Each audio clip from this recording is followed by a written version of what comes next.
우리 열왕기상 10장 14절에서 29절까지 함께 하나님의 말씀을 읽도록 하겠습니다. 솔로몬이 해마다 거둬들이는 금의 무게는 666달란트였고 그 밖에 상인들과 무역업자들의 조국물과 모든 아랍 왕들의 그 통치자들에게서도 거둬들였습니다. 솔로몬 왕은 금을 두드려 큰 방패 200개를 만들었는데 각 방패마다 금 600세겔이 들어갔습니다. 그는 또 금을 두드려 작은 방패 300개를 만들었으며 그 방패마다 금 3만 회가 들어갔습니다. 왕은 그것들을 레바논 나무 궁에 두었습니다. 또 왕은 상아로 큰 왕자를 만들고 순금을 입혔습니다. 왕자에 오르는 계단은 6개가 있었고 왕자의 등받이 꼭대기는 둥근 모양으로 되어 있었습니다. 왕자 양옆에 팔걸이가 있었고 팔걸이 옆에 사자가 한 마리씩 서 있었습니다. 6개의 계단 위에 사자 12마리가 양옆에 서 있었습니다. 그 어떤 나라에도 이렇게 만든 것은 없었습니다. 솔로몬의 술잔은 모두 금으로 만들었고 레바논 나무 궁에 있는 그릇들은 모두 순금이었습니다. 은으로 만든 것은 하나도 없었습니다. 솔로몬 시대에는 은이 가치가 없었기 때문입니다. 왕이 무역선들을 히람의 배와 함께 바다에 두어서 3년에 한 번씩 금과 은과 상아와 원숭이와 공작을 실어 나르게 했습니다. 솔로몬 왕의 부와 지혜가 세상의 다른 어떤 왕들보다 뛰어났습니다. 온 세상 사람들이 하나님께서 솔로몬 마음에 두신 지혜를 들으러 그 앞에 오기를 원했습니다. 사람들이 각각 금은으로 만든 물건과 옷과 갑옷과 향품과 말과 노새 같은 선물을 해마다 정해진 대로 들고 왔습니다. 솔로몬이 전차와 말들을 모아 보았더니 전차가 1400대 말이 1만 2천 마리가 되어 있었습니다. 솔로몬은 그것을 전차 두는 성에 두기도 했고 예루살렘에 직접 두기도 했습니다. 솔로몬이 왕으로 있을 때 예루살렘에서 은은 돌처럼 흔하게 되었고 백향 목은 평지의 뽕나무처럼 많아졌습니다. 솔로몬의 말들은 이집트와 구해에서 수입한 것으로 왕의 상인들이 구해에서 제값을 주고 사온 것이었습니다. 전차는 한 대당 은 600세겔을 주고 말은 한 필당 은 150세겔을 주고 이집트에서 수입해 왔습니다. 또 그들은 그것을 햇 사람들과 아람 사람들의 모든 왕들에게 되팔기도 했습니다. 아멘. 이 우리 지금껏 보고 있는 열왕기상 1장에서 11장까지는 다윗의 아들 솔로몬 왕에 대한 이야기입니다. 오늘 이제 주일과 월요일을 지나면서 솔로몬 왕의 이야기가 마무리되기 때문에 솔로몬의 삶을 짧게 돌이켜보고 오늘의 말씀을 함께 살펴보기를 원합니다. 여러분, 솔로몬의 그 지혜와 부를 굉장히 자세하게 기록하고 있는 것을 우리가 열왕기를 보면서 보게 됩니다. 그러나 사실 열왕기를 묵상하다 보면 이건 뭐지 하는 것들이 계속해서 발견되는 것이 동시에 솔로몬의 인생이었죠. 열왕기사 성장을 보면 처음에 솔로몬이 왕에 이렇게 즉위가 될 때 하나님께 무엇을 구할 것인지를 보는 장면이 나오죠. 그때 하나님께 솔로몬이 듣는 마음을 구했다라고 말합니다. 하나님께서 듣는 마음을 구하자 이 솔로몬에게 지혜는 물론이고 부국강병의 은혜를 더해 주시죠. 이 열왕기상 3장 9절에 솔로몬이 듣는 마음을 구했다라고 말했는데 우리말 성경은 이것을 옳고 그름을 가려내는 마음이라고 번역했습니다. 이것이 언어에 더 합당한 번역이라고 보여집니다. 여러분, 하나님은 솔로몬에게 옳고 그름을 가려낼 수 있는 마음을 구했고 하나님이 이 마음을 기뻐하셨다라는 거예요. 그래서 구하지 않은 다른 복까지 다 부어주셨어요. 그러면 옳고 그름을 가려낼 수 있는 이 마음을 하나님이 엄청나게 옳게 봐셨다라는 것인데 왜 그랬다라는 것을 우리가 보길 원해요. 사울 왕을 시작으로 이스라엘의 인간 왕들이 전부 이스라엘을 다스리는 이 왕들이 계속해서 등장하죠. 곧 이스라엘은 사사 시대를 지나면서 왕정 국가가 된 것입니다. 그럼에도 이스라엘은 다른 나라들과 같이 인간 왕이 다스리는 일반적인 왕정 국가가 아니죠. 뭐가 달랐습니까? 이스라엘의 왕은 인간 왕이 아니라 그 인간 왕조차 하나님께서 허락하신 곧 이스라엘의 진정한 왕은 하나님이신 것. 그렇기 때문에 이스라엘의 왕은 신정 안에서 왕직을 수행하는 왕들이었다는 것입니다. 눈에 보이는 건 똑같은 인간 왕이지만 언약 백성인 이스라엘의 왕은 언약을 주신 이 인간왕을 택하시고 섭리하시는 하나님의 뜻을 받드는 왕이었다는 것입니다. 여러분, 그래서 성경 열왕기는 솔로몬부터 이후 북이스라엘과 그날의 이 모든 왕들을 조명하면서 각각의 왕들이 하나님의 이 신정을 신실하게 수행하는 왕이었는지를 평가하고 있는 것입니다. 아니면 자기 뜻대로 하나님이 되어서 이스라엘을 마음대로 다스렸는지 계속해서 기록하고 있는 것이죠. 그래서 이스라엘의 왕에게 가장 중요한 것은 무엇이었을까요? 하나님께 듣는 마음인 것입니다. 옳고 그름을 가려내는 마음이라는 것은 그냥 세상적인 지혜, 그냥 저 사람이 거짓말하는지 아닌지를 그냥 막 아는 지혜가 아니라 하나님의 말씀을 가까이 두고 주야로 묵상하여서 하나님의 기준을 따라 판단할 수 있는 옳고 그름을 가릴 수 있는 마음을 가진 왕이었다는 것이죠.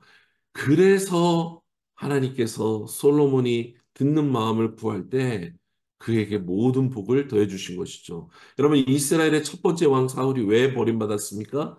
하나님의 말씀을 정면으로 거부하기 시작했던 것, 알면서도 듣지 않았던 것, 하나님이 제사장에게만 예배를 집전하게 하셨던 말씀을 알면서도 적군이 막 쳐들어온다고 생각하니까 자기가 제사를 집례하는 이 불순종을 행하기 시작하는 불순종이 시작될 때 사울은 버림받았어요. 왜 볼품없는 왕 다윗을 하나님이 왜 기름 부으셨습니까? 다윗은 하나님께 듣는 자요, 절대로 순종하는 자였기 때문에 선택받았습니다. 여러분, 그래서 사무엘서 다윗의 기록을 보면 다윗을 수식하는 말이 꼭 하나님께 묻고 행했다라는 것이 표현되는 것입니다.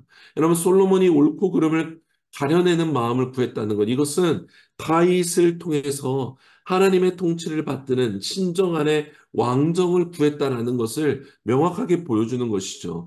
그래서 하나님은 다윗과 맺은 언약대로 솔로몬의 이 겸손한 마음, 귀한 마음에 대한 응답으로 많은 복을 주신 것입니다. 다윗이 이미 이스라엘 역사 중에 가장 넓은 영토를 이미 다 정복한 데다가 이 놀랍게도 하나님의 지혜를 구하는 하나님의 마음을 구하는 솔로몬의 통치로 인해 이스라엘은 역사상 가장 큰 명성을 떨치게 된 것입니다. 오늘 말씀도 전반부에 솔로몬이 소유했던 금에 대한 얘기, 후반부 26절부터 얼마나 많은 전차와 말들을 소유했는지를 말하고 있는 것이죠. 그러나 앞서 말한 대로 우리가 솔로몬의 이야기를 묵상하면서 느끼는 것은 이건 뭐지? 라는 부분들이 한둘이 아닙니다. 이 열왕기서 3장 1절에 솔로몬은 이집트 왕 이 바로의 딸과 혼인했다라고 기록합니다. 모세와 여호수아를 통해 절대로 금하셨던 이방인을 감행합니다. 이방인의 목적은 100% 이집트와의 동맹을 위한 것이죠. 3장 3절에 가면 솔로몬의 이상한 모습이 구체적으로 나타나요. 솔로몬이 여호와를 사랑하고 그의 아버지 다윗의 법도를 행하였으나 산당에서 제사하면 분향하더라라고 말해요. 여러분, 약속의 땅에 들어갈 때 하나님은 내 이름을 두려고 택하신 곳에서만 예배하도록 절대적으로 명령하셨어요. 광야에서 성막에서만 모여서 예배할 수 있었던 것처럼 이 약속의 땅에 들어가서도 언약궤가 있는 곳, 또 하나님의 이름이 있는 곳, 정해진 곳에서만 예배하겠다고는 거예요. 여러분, 산당에서 제사했다는 건 뭐예요? 가나안 땅에 원래 있었던 산 위에 있었던 각각의 이방 신전들이 있었던 제사장 그 제사의 터에서도 제사하고 분향했다라는 거예요. 완전히 하나님의 말씀을 정면으로 어기고 있는 것입니다. 절대로 가벼운 이야기가 아니라는 것입니다. 가장 기가 막힌 것은 무엇인 줄 아십니까? 이방 혼인도 하고 산당에서 제사하고 있는데 여호와를 사랑하고 있었다라는 것입니다. 여러분, 명백히 종교 혼합주의, 곧 우상 숭배를 솔로몬은 스스로 허락하고 있었다는 것을 보여주는 것입니다. 열왕기는 솔로몬이 얼마나 지혜로워서 이렇게 많은 복을 받았습니다. 라고 위에서 기록된 것이 아니라 그가 받고 누린 복들은 다윗의 언약에 신실하셨던, 더 먼저는 아브라함과의 언약에 신실하셨던 하나님의 신실함 때문이요. 솔로몬 자신도 자신이 고백한 대로 언약에 순종할 때만 이 복을 이어갈 수 있었다라는 것을 기록하기 위해 이 모든 것들이 나오는 것입니다. 그러나 열왕기는 솔로몬이 하나님께 종조준되었던 이 마음이 계속해서 금과 여자와 군사력 증강에 의해 변질되고 있었다는 것을 우리에게 기록하고 있는 것이죠. 사랑하는 여러분, 우리가 죄를 짓기도 하고 나쁜 짓을 해도 하나님께 바로 심판받지는 않습니다. 우리의 시대가 새 언약, 영원한 심판의 때를 기다리고 있기 때문에 그렇습니다. 심지어 하나님도 섬기고 나쁜 짓을 해도 잘 되기도 합니다. 여러분, 이걸 하나님의 사랑이고 이게 하나님의 은혜라고 말할 수 있는 게 아닌 것입니다. 죄는 하나님의 거룩하신 것, 하나님의 공의 앞에 아예 존재할 수 없는 것입니다. 우리가 죄를 범하고 탄심의 종이 되어도 살아갈 수 있는 것 자체를 우리가 은혜로 받기도 하지만 우리는 하나님의 언약 안에 있는 자로서 이것을 아파하며 하나님께 철저하게 회개하는 것으로 나아가는 것이 마땅하다라는 것입니다. 곧 하나님의 언약의 신실함 때문에 유예된 복이라는 것을 아는 것이 지혜이지 이것을 당연하게 여기는 순간 여러분 고의적인 죄로 완전히 하나님을 떠나게 되는 그 걸음 가운데 있다라는 것을 아는 것이죠. 여러분 하나님의 십계명을 통해서 결단코 우상 숭배를 금하셨죠. 오직 유일하신 하나님만을 사랑하라라고 이미 말씀하셨어요. 여러분, 우리는 솔로몬의 이 마지막 때를 묵상하면서 우리의 마음이 어디에 있는지, 하나님을 사랑한다라고 말하면서도 정작 나의 마음은 온갖 것들로부터 탐닉하고 하나님도 예배한다라고 말하고 있지 않은지 우리가 돌이켜보기 원한다는 것입니다. 오늘과 내일 본문의 속에 솔로몬이 소유했던 엄청난 양의 금과 또 전차와 말들, 수많은 여자들에 대한 기록이 나옵니다. 금이 차고 넘쳐서 방패를 만들고 그릇과 술잔을 다 금으로 만들고 상으로 만든 큰 왕자를 순금으로 입힐 정도였다라고 말해요. 21절에는 은이 너무나 많아서 가치가 없을 정도라고 말해요. 26절 이후에도 성경은 솔로몬이 소유하게 된 전차와 말들이 얼마나 많았는지를 이렇게 기록하고 있죠. 내일 본문에는 후궁이 700명이요, 첩이 300명이었다라고까지 말하고 있어요. 여러분 특별히 앞부분에 금에 대한 기록을 볼 때 자세하게 이 솔로몬의 왕자와 그 왕이 거했던 집무실에 대한 기록이 나와요. 저는 이 말씀을 묵상할 때 여러분 그 신명기 17장에 14절에서 20절에 왕에 대해서 하나님이 정하신 왕의 기준이 명확하게 나오는데 특별히 19절을 보면 이 왕자 옆에 하나님의 말씀, 율법책을 두고서 그 말씀을 계속해서 읽으라는 이야기, 묵상하여서 그 말씀대로 통치하라는 이야기가 나옵니다. 이것이 왕에게 가장 중요한 조건이라고 말하고 있어요. 그런데도 여러분, 솔로몬이 정말로 자기의 왕자를 꾸미고 자기의 왕궁을 꾸밀 때 여러분 이것을 정말로 목숨처럼 여겼다면 반드시 이 기록 가운데 그의 비싼 상아로 만든 왕자, 그걸 금으로 덮었다는 얘기로 끝날 것이 아니라 하나님의 말씀을 더 존귀히 여겨 어디에 두었다라는 것, 이런 기록을 찾아볼 수 있어야 되는데 이런 말씀은 나오지 않는다라는 것입니다. 여러분, 열왕기는 스바 여왕의 방문 이후에 솔로몬 왕의 마지막 기록에 해당하는 이 정리 부분에서 너무나도 명확하게 금의 소유, 군사력의 소유, 여자의 소유를 순서대로 기록하고 있어요. 이 세 가지 기록이 향하고 있는 기준은 너무나 명확하게 신명기 17장 14절에서 20절 곧 하나님이 정하신 왕의 기준에 빗대어서 솔로몬이 얼마나 하나님의 말씀으로부터 벗어나 있는지를 고발하고 있는 말씀인 것입니다. 신명기 17장의 이 말씀은 왕에 대해서 기준하시면서 세 가지 금지 명령과 한 가지 반드시 실천해야 되는 명령을 내립니다. 요약하자면 한 가지 실천 명령은 아까 말씀드린 대로 평생 하나님의 말씀을 자기 옆에 두어서 말씀을 지켜야 하라는 말씀이요. 금지명령 세 가지는 바로 병마를 많이 두지 말고 아내를 많이 둬서 마음이 미혹되지 말게 하고 은금을 쌓아두지 말라라는 것이었습니다. 여러분 이것이 하나님이 정하신 왕, 곧 하나님의 통치를 받드는 신정 안에 왕정을 따르는 왕의 조건이었던 것입니다. 오직 하나님만을 의지하여서 하나님의 뜻을 실현시키기 위해 하나님이 금지하신 것, 여러분 이것을 솔로몬은 완전히 벗어나기 이미 시작했다라는 것이죠. 심지어 오늘 본문 전반부에 솔로몬이 자기 왕궁과 별장과 같은 레바논 나무 궁을 금으로 꾸미는 모습을 보면 경악스럽게도 하나님께서 성막을 주신 디자인에서 하나님께서 나무를 잘 다듬고 그 가장 존귀했던 장소, 지성소와 성소를 꾸밀 때 나무를 순금으로 덮는 그 장면을 자기 왕궁과 자기 왕자와 이것들을 꾸미는 것을 똑같이 하고 있다는 것을 알 수 있었어요. 여러분, 이게 당시에 이방의 왕들이 자기 왕을 꾸미는 것도 거기에서도 온 것이기도 하지만 이 자세한 모습을 보면 하나님의 초소를 꾸미듯이 자기의 왕궁을 꾸미고 있다는 것을 우리가 알 수 있습니다. 그것이 하나님의 성전을 만들고 자기 왕궁을 꾸밀 때도 이 뜰과 성소와 지성소의 3단 구조가 솔로몬 왕궁에서도 동일하게 나타난다는 것을 우리가 통해서 볼 수 있는 것입니다. 또 스바 여왕이 가져왔던 금이 어제 본문에 110달란트라고 했는데 환산하면 약 4,000필름에 해당합니다. 여러분 근데 오늘 14절에 뭐라고 말해요? 매해 거둬들이는 금의 무게가 666달란트라는 거예요. 이거를 계산하기가 버거울 정도로 엄청난 양의 금을 가졌기 때문에 자기의 모든 것들을 방패를 도대체 왜 이렇게 몇백 개를 만든다는 것입니까? 자기의 영광을 드러내는 것이죠. 군사력을 모으는 것은 무엇입니까?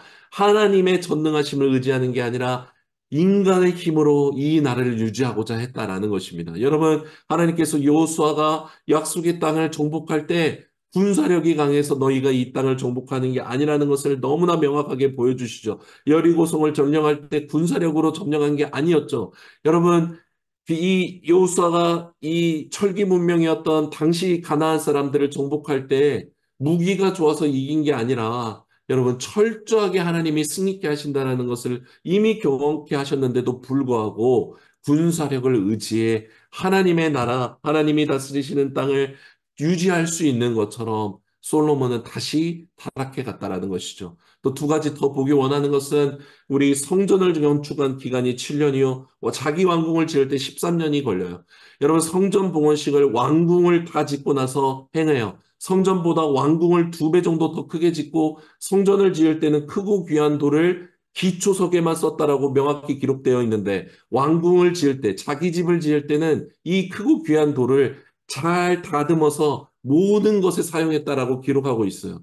무엇보다 하나님의 성전을 다 짓고서도 무려 13년 동안이나 자기 왕궁을 다 짓고서 성전 봉헌식을 마치기를 원했다라는 것은 자신의 우선순위가 이미 전복되기 시작되었다라고 볼 수 있는 지점이 있다라는 것이죠. 또 하나 솔로몬은 성전 건축과 왕궁 건축에서 멈추지 않았어요. 오늘 본문에 등장하는 레바논 나무군과 같이 수많은 이방 신전들과 각 초소마다 각 지파들의 땅마다 큰 성들을 건축했다라는 것을 알 수 있어요. 이런 크고 화려한 건물을 각 곳에 짓는 의도는 무엇입니까? 자기의 자랑이에요. 성전과 왕궁까지는 그래도 괜찮았어요. 다윗도 그렇게 지었으니까요. 그러나 계속된 솔로몬의 이 대형 건축 프로젝트는 하나님께 영광을 돌리는 것이 아니라 자기의 명망을 드높이기 위한 것이요.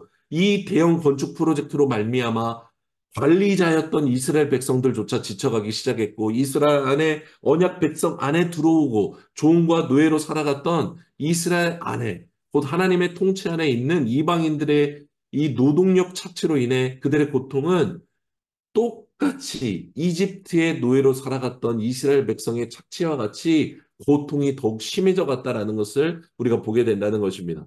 그래서 솔로몬의 아들 로보암 때 전 국민이 들고 일어나서 이제는 제발 노역을 고만시키고 우리의 멍에를 좀 가볍게 해주십시오라고 요청했는데 이 멍에를 더 무겁게 함는 이 요청을 묵살함으로 말미암아서 여러분 그 나라가 두 쪽이 나게 된 것입니다.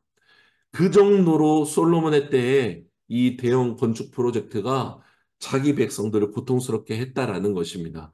그런데 여러분, 이 건축으로 인한 고통이 하나님께서 이미 예언하신 예언의 성취라는 것을 우리가 알 수 있어요. 사사시대 막바지에 이스라엘이 인간 왕을 요구하죠. 하나님께서 사무엘상 8장에 왕을 요구하는 것은 내가 왕됨을 거부하는 것이고 그래서 하나님께서 그들에게 인간 왕을 허락해 주시죠. 그때 사무엘상 8장을 보면 인간 왕을 너희가 둠으로 말미암아 치명적인 고통이 너에게 수반될 거야라고 알려주셨어요.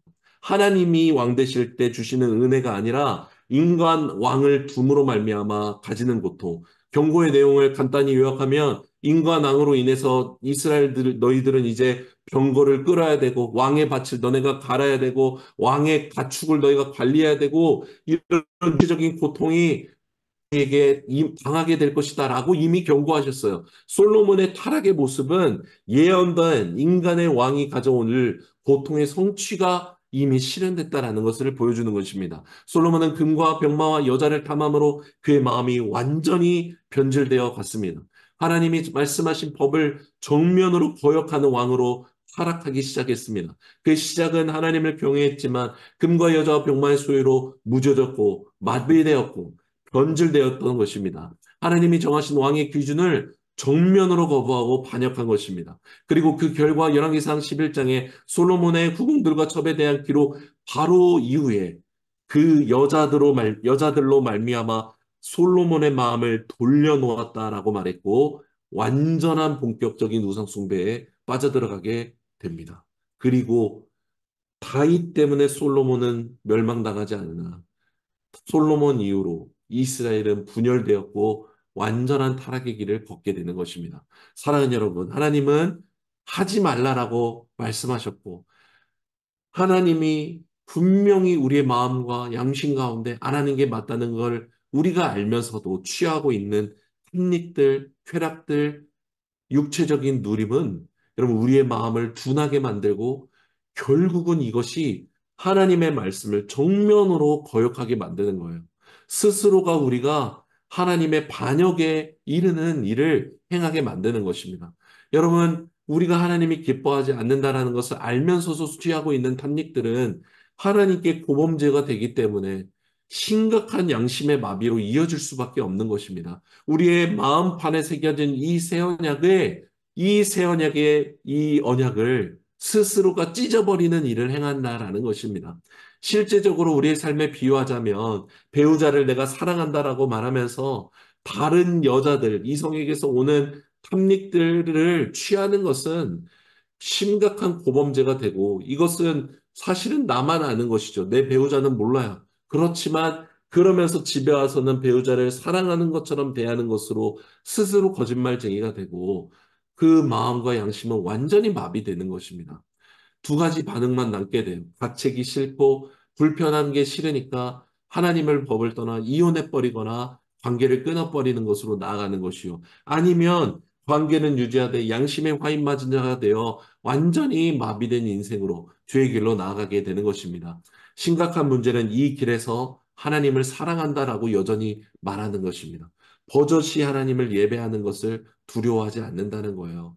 이 죄를 행하면서 교회 모임에, 순모임에 또 여러 가지 모임에 나오면서 하나님을 사랑하는 것처럼 꾸민다는 것입니다.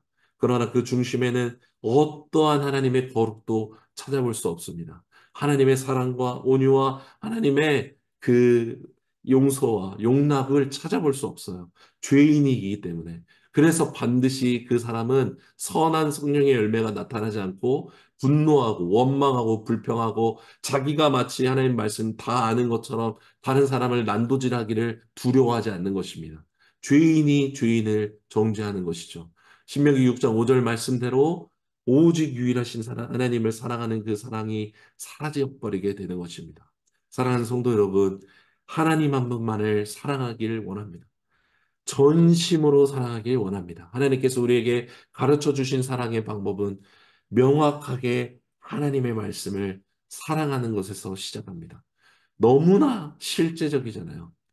오늘 우리에게 주어진 이 4월 27일 토요일을 여러분 그냥 적당히 쉬고 적당히 놀고 흘려보내는 하루로 보내지 않기를 원합니다. 하나님의 통치와 동행을 경험하는 하루로 하나님 오늘 이 하루를 시작하기를 원합니다. 기도하기를 원해요. 그리고 하나님 더 사랑하고 하나님 더 알기 원해요. 그 마음으로 하나님의 말씀을 또 상고하는 하루가 되기를 원합니다. 여러분 걸리는 말씀 앞에서 머물고 기도하고 또 그 하루를 살아가는 동안에 하나님의 말씀으로 이 하루를 하나님의 통치가 임하는 하루로 순종하게 되기를 원합니다. 안식을 누리고 탐닉이 아니라 그 안에서 행복을 누리는 또 하나님의 통치 안에 감사를 고백함으로 살아가는 오늘이 되기를 원합니다. 그래서 진정한 왕이신 하나님의 통치가 이 땅 가운데서 이루어지고 하나님의 심정 안에 살아가는 우리 모두가 되기를 간절히 기도합니다.